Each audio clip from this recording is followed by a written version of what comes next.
Warning! Spoilers. Spoilers, spoilers, spoilers. If you have not played Life is Strange Episode 5 Polarized, or have not played Life is Strange at all, I highly recommend you turn off this video now. You have been warned. Spoilers.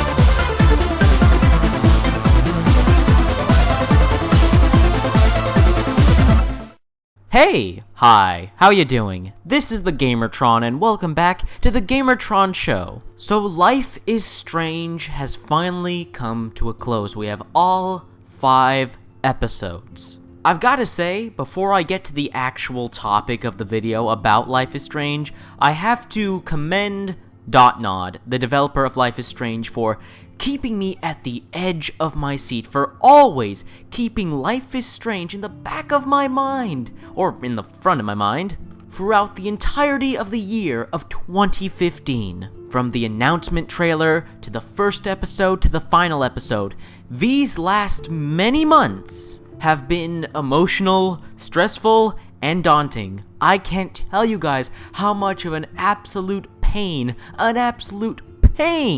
it was waiting months for each episode to be released. The story, the characters were that gripping, and I just want to put that out there before we actually, right now, talk about the ending. Now, the ending has been getting a bit of backlash. Not Mass Effect free ending levels of backlash, but kinda sorta getting close to it, and many people compare the ending of Life is Strange to the Mass Effect free ending, in terms of it being disappointing to a great many people. Now, the ending, to me, wasn't disappointing in the slightest. I wasn't disappointed by the ending.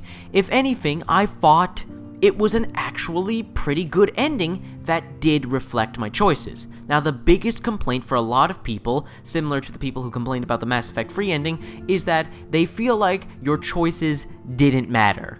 Like, no matter which of the two options at the end with the final choice, it feels like all the choices leading up to that big final choice didn't matter. That's how a lot of people feel.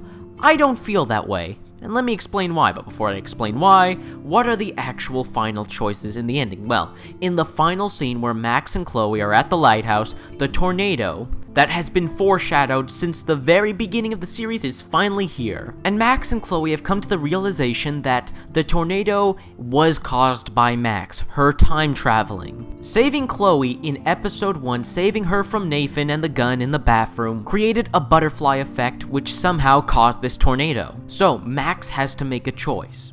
Go back in time and let Chloe die, not disturb the timeline back in episode 1, therefore sacrificing Chloe, or sacrifice Arcadia Bay and let Chloe live, but obviously Arcadia Bay gets destroyed and a few people die. Now, here's how I, personally, interpret the endings and why the endings don't bother me. As a matter of fact, I welcome these endings. First off, let's talk about the ending I chose. Sacrifice Arcadia Bay, save Chloe. I chose that ending, and that ending felt right to me. It, in my opinion, worked, because choosing to sacrifice Arcadia Bay and save Chloe was the equivalent of saying, no, my choices mattered.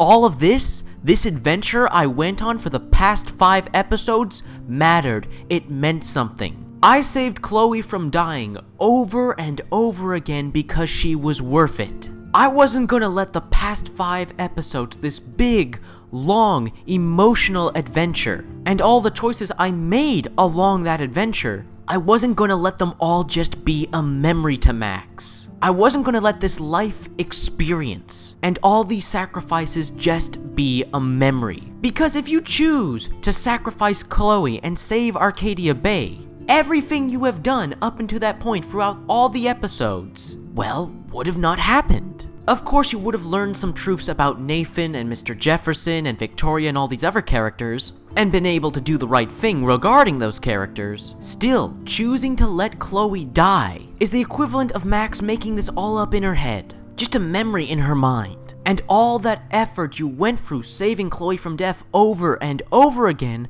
while it would have meant something, it also would have meant nothing. While the ending to sacrifice Chloe and save Arcadia Bay is in some ways a noble one, and a lot of people consider that to be the right ending, the chronological ending, which I can understand. I can see that, but I would still argue it to some degree. And also, let us look at these endings and their different meanings, because both these endings have dual meanings about destiny, nature, and action. First off, throughout the entirety of the series of Life is Strange, the game, the story, the environment, it's been trying to kill Chloe in as many ways as possible, indicating that it was Chloe's destiny to die. It's always been her destiny to die.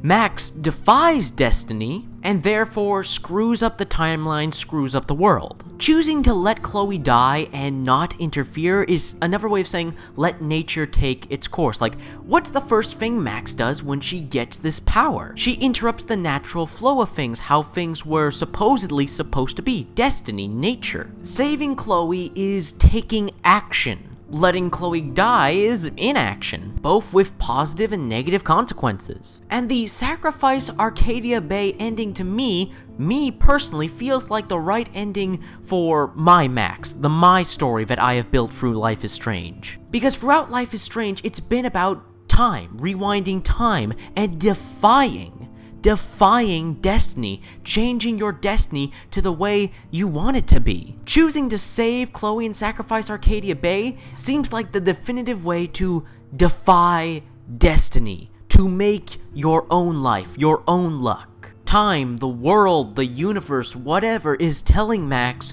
Chloe needs to die. You have this amazing power of time control, but you can't use it, else there'll be consequences. Which Max has witnessed through her journey and how she's created multiple realities, multiple timelines. All of it defying destiny. All of Max taking her life and using her power of time control and time rewind to truly take her life in her own hands. And to me, choosing to sacrifice Chloe is letting nature take its course, letting destiny win, basically. Choosing the Sacrifice Arcadia Bay ending makes your choices matter. It makes everything you did defying destiny, creating your own life, your own adventure with Max and Chloe. Yes, while the Sacrifice Chloe ending does give the character a heartfelt farewell and does provide some meaning, some context to her death, again, like I stated earlier, it's still similar to this just being all in Max's head. And choosing to sacrifice Arcadia Bay is saying, no, this happened. What happened here? This is real. The adventure we went on, all the sacrifices and hardships and emotion and drama, all of this, it happened, it was real, I was a part of it, and I'm not just gonna let it disappear. A lot of people have been tackling the endings and looking at the endings of Life is Strange as, oh, my choices didn't matter. No, your choices did matter. The adventure you went on with Max and Chloe did matter. However, depending on what ending you chose will depend on how your choices mattered. Sacrifice Chloe, then all your choices just mattered to Max. They just affected Max. Sacrifice Arcadia Bay, and your choices mattered to the world. They affected the world. They were there. They happened, not in an alternate reality, in this reality that you built for yourself, that you worked for, that you went on this adventure for. Perhaps not look at the endings as, oh, not every single one of my choices really drastically affected the ending, and the ending was only brought down to 2 choices. The big final choice of Life is Strange, which you are working towards, is a amplifier for those choices, and they amplify your choices in different ways. They affect the character in the world in different ways depending on which choice you make. All your choices did matter, but depending on the final choice will make all the choices you made matter in different ways, either to singularly Max or to the entirety of the world. And also, let's look at the endings from a different point of view. Let's look at it from a game development point of view. Honestly, what else could have Dontnod really done? I know the immediate answer is, well, they could have made every single one of our choices matter and affect the ending, so that we could all get wildly different endings. Do you guys have any idea from a game development standpoint how incredibly, pardon my language here, fucking difficult that is? Do you have any idea how much of a fucking undertaking that would be? There are so many choices made in Life is Strange. Episode to episode and different choices affecting certain choices in other episodes. To have that all somehow all mixed together would be a massive, enormous, overbearing undertaking for Dontnod. This ending that you guys would have wanted, development time-wise, would have realistically taken at least half a year to a year to fully realize and put together. And I'm not screwing around here, I'm not being over the top. I'm not making this up. Granted, I am estimating to a degree, but look at it this way. The amount of choices made in Life is Strange. Every single one of those choices, from episode 1 to 5 up until the final choice, would have to been calculated, accumulated, looked at, and decided upon how that would finally affect the ending. And not just that, they'd have to build several dozen endings. They would have had to pay the voice actors a shit ton extra to do all these different lines based on the different endings. They'd have to pay a shit ton more to the animators to animate all these different endings and to take into account all the different details. Oh, and the writers, I feel so sorry for the writers of Life is Strange. If they had to take into account every single one of your choices, do you have any idea how much time and patience and effort it would take to fill in as many plot holes as possible to make sure that all the time travel doesn't screw up with certain plot elements or choices? I mean, there's just so much to take into consideration and account. I just don't see this ultimate multiple ending scenario for Life is Strange. I can understand why the consumer would want that, but you have to look at it realistically and reasonably, and from a video game developer standpoint. However, I also do understand a certain other backlash that comes with the endings of Life is Strange, is that both endings are bittersweet. Bitter as hell sweet. I mean, you sacrifice Arcadia Bay, yay, you saved Chloe, you defied destiny. Your choices and your adventure mattered, but a lot of people are dead, and your home is destroyed. Shit. Or sacrifice Chloe ending, yay, I saved Arcadia Bay and all these lives and the bad guys are put in jail. But, oh shit, Chloe's dead. Ow, that actually really sucks. Oh shit, I actually got teary-eyed thinking of that. This isn't scripted right now. I actually got teary-eyed thinking of Chloe being dead. Holy shit.